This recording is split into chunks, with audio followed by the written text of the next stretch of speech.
పఠనం జరిగింది, అది నేర్పుతున్నారు. ఆ సమయానికి ఈ విచిత్ర రామాయణుడు ఈ జిద్దుతో వచ్చి గురుగారు నమస్కరించాడు.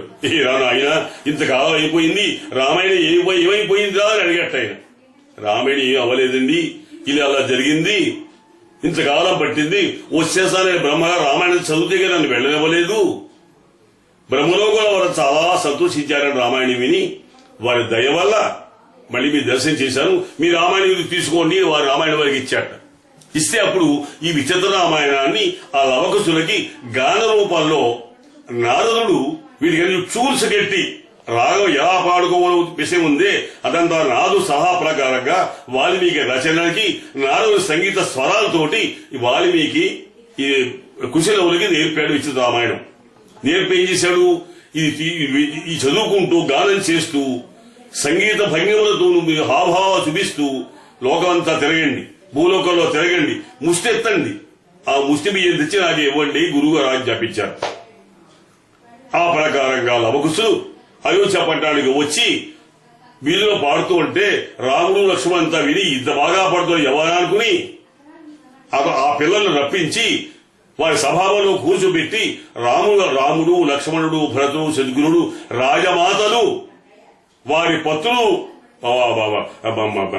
రాఘవుల పత్రులు కూడా వశిష్ఠ మహర్షి యొక్క ప్రోత్సాహంతో అంతా విన్నారు, రామాయణం అంతా ఆనందించారు.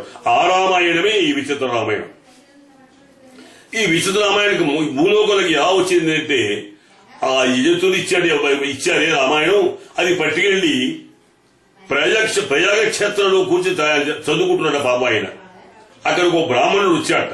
వచ్చి మహానుభావ, సంసారంలో చిక్కుని నా బాధలు పడి పడకూడని బాధల్ని పడుతున్నాను, నేను సంసారం త్యజించి వచ్చాను, మోక్ష మార్గాన్ని ఉపదేశించరా అని ఈ యజ్ఞదత్తుని అడిగాట ఆ బ్రాహ్మణుడు.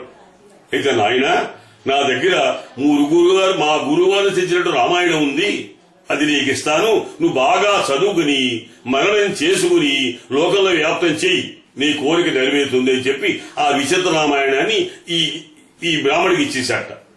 ఆ బ్రాహ్మడి పేరు సిద్ధేశ్వర దాసు. ఆయన పట్టుకెళ్లి ఆయన ఓడ్రా ప్రాంతం వాట, ఒరిస్సా ప్రాంతం వాడు. ఈ ఓడ్రా భాషలో తర్జుమా చేసుకున్నాడు ఆయన ఈ వాల్మీకి రామాయణాన్ని. తర్జుమా చేసుకుంటే ఆ రామాయణం తోటి ఒరిస్సా వాసులు అందరూ బాగా అర్థం చేసుకున్నారు. దానిని గోపీనాథుడు అని ఒక బ్రాహ్మణుడు వచన రూపంలో రాసుకున్నాడు. ఓఠా భాష ఉన్న దాన్ని తెలుగు వచనంగా మార్చుకున్నాడు ఆయన. ఆ వచన రామాయణం తీసుకుని ఈ వెంకట శాస్త్రి గారు పద్యగద్య కావ్యాత్మకంగా మహాకావ్యంగా రాశారు మహానుభావులైన. పైగా ఈ విచిత్ర రామాయణాన్ని ఓఠా భాషలో ఉన్న దానిని పురిపండ అప్పస్వామి గారిని మంచి రచయిత, ఆయన వ్యవహారికవాది, ఒరిస్సా ప్రాంతీయుడే. ఆయన కూడా కొంత తెలియించాడో అని ప్రతీది ఉంది, కానీ ఆ పుస్తకాలు అచ్చుపడ్డాయో లేదో తెలియదు, ఎవరికీ అందలేదు. ఈ రామాయణం మీదే కనకపూర్ వాస్తవ్యులు పళ్ళమూడు వారు ఒక ఆయన పరిశోధన చేసి పిహెచ్డీ పట్టం పొందాడు. ఆయన నా దగ్గర కూడా చంద్రులు వచ్చారు, ఆ రామాయణం పుచ్చుకున్నారు, నాకు తోచేది కొన్ని చెప్పారు, కొన్ని సందేహాలు అడిగారు. అది పట్టుకెళ్లి పరిశోధన పూర్తి చేసి సిద్ధాంత వ్యాసాన్ని వ్రాసి పిహెచ్డీ పొందారట. కానీ ఆ పుస్తకాలు అచ్చుపడలేదు, అది యూనివర్సిటీలో ఉంది చెబుతున్నారు, కానీ నేను ఎప్పుడు చూడలేదు. ఆ విధంగా విచిత్ర రామాయణం కూడా బహువ్యాప్తం అయింది. 1888లో మొదలుపోతున్న ఈ రామాయణం రెండవసారి ఇప్పుడు మొదలైనది తెలియదు. మూడవసారి మాత్రం వారి కుమారులు అందరూ కలిసి, అప్పటికున్న కుమారులు వారి కుమారులు అంటే వెంకటశాస్త్రి గారి పౌత్రులు కలిసి ఆ రామాయణాన్ని విచిత్ర రామాయణాన్ని కాకినాడలో అచ్చు వేయించి 3వ ముద్రణ వేశారు వారు. అది కూడా వేశారు, కానీ కొన్ని కారణాంతరాల చేత ఎవరికి కాపీలు అందకుండానే అవి ఛిద్రమైపోయే ఆ కాపీలు ఎన్నుకోవడం. అక్కడక్కడ కొన్ని కాపీలు మిగిలాయి. నాకు కూడా ప్రసాదంగా ఒక పుస్తకం దక్కింది, అదే భద్రపరుచుకున్నాను ఇప్పటిదాకా.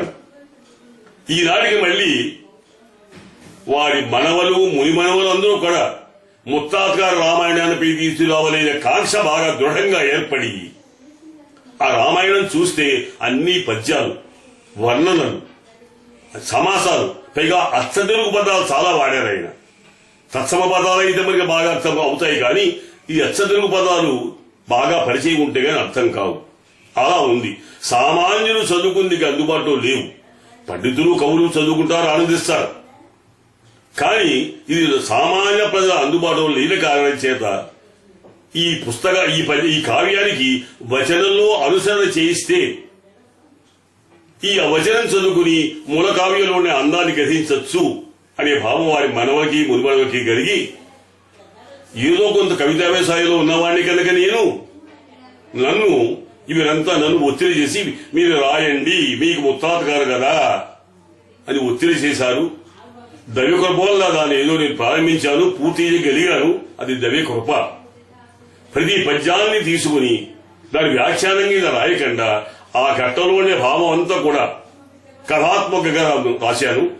ఇప్పుడు అది ముద్రణ జరుగుతోంది. ఏ కాండకి ఆ కాండ, ముందు బాలకాండ విచిత్రరామాయణంలో ఉండే కావ్యం అంతా ముద్రించి దానికి అనుబంధంగా నీ రాసిన ఆ కథావచనం అంతా కూడా దాంట్లో సమూఢీకరిస్తున్నాం. ఆ విధంగా 7 కాండలు కూడా వారి మూల కావ్యం, నా వచన కావ్యం కలిపి అచ్చులు వేయడం జరుగుతోంది.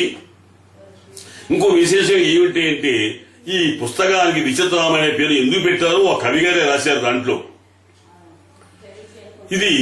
దీంట్లో ఉండే కథలు మామూలుగా తెలిసిన కథలైనా కొన్ని చిత్రాల దాంట్లో కల్పించారు. అది వాల్మీకి కల్పనో వీరి కల్పనో మనకు తెలియదు, కానీ ఆ కథలు కూడా చిత్రాది చిత్రంగా ఉన్నాయి. కథ ప్రారంభము, కథ యొక్క ఉపసంహారము కూడా తమాషాగా పెట్టారు. ఆయన కొన్ని సొంత కల్పనలు కల్పించారు, కొన్ని వర్ణనలు కల్పించారు. ఈ మహాపండితులేమో అయినా ఒకే శబ్దంతో అనేక అర్థాలు వచ్చేలాగా ఎన్నో శ్లేషలు, ఎన్నో అలంకారాలు, రకరకాల వృత్తాలు అవన్నీ దాంట్లో ఆయన నింపి అట్టే పెట్టారు. 3 దండకాలు రాశారు. దాంట్లో అద్భుతమైన సమాస కల్పనతో దండకాలవి. రామదండకం ఒకటి, ఈశ్వర దండకం ఒకటి, శ్రీమన్నారాయణ దండకం కూడా. అవి విచిత్రామాయణంలో లేవు పూర్వం కావ్యంలో, కానీ సొంతంగా ఆ స్తోత్ర సందర్భాన్ని బట్టి వీరు కల్పించి ఉత్తమమైన దండకాలు రాసి స్తోత్రభావాన్ని భక్తిభావాన్ని పెంపుదించేలా కూర్చారు. కొన్ని కథలు మంచి కల్పనతోటి చదవడానికి ఎంతో ఆసక్తి కలిగేలాగా కథాకథన పద్ధతిని అనుసరించి వారు చాలా బాగా రాశారు. అవన్నీ కూడా మనం ఎవరైతే రసికుడో, ఎవరైతే సాహితీ పరుడో వాళ్ళందరూ చదివి ఆనందించేలా ఉన్నాయి ఆ కథలన్నీ కూడా. మూలకథ చదవాలంటే కొంచెం సాహిత్య పరిచయం బాగా ఉండాలి, కవితా పరిచయం కూడా ఉంటే కానీ అర్థం కాదు. అంచేత దాన్ని యథాశక్తిగా నాకుండే జ్ఞానంతో ఆ మూలం తీసుకుని ప్రతీభావం వచ్చేలాగా కథాత్మకంగా వచనంలో అనువదించాను. అది కూడా దీంట్లో అనుసంధానం చేయమని మా పిల్లలంతా ప్రోత్సహిస్తే దాంతో కలిపి వారు అచ్చు వేస్తున్నారు. అది త్వరలో బయటకు వస్తుంది, పాఠకులకు అందుతుంది. అంతా చదివి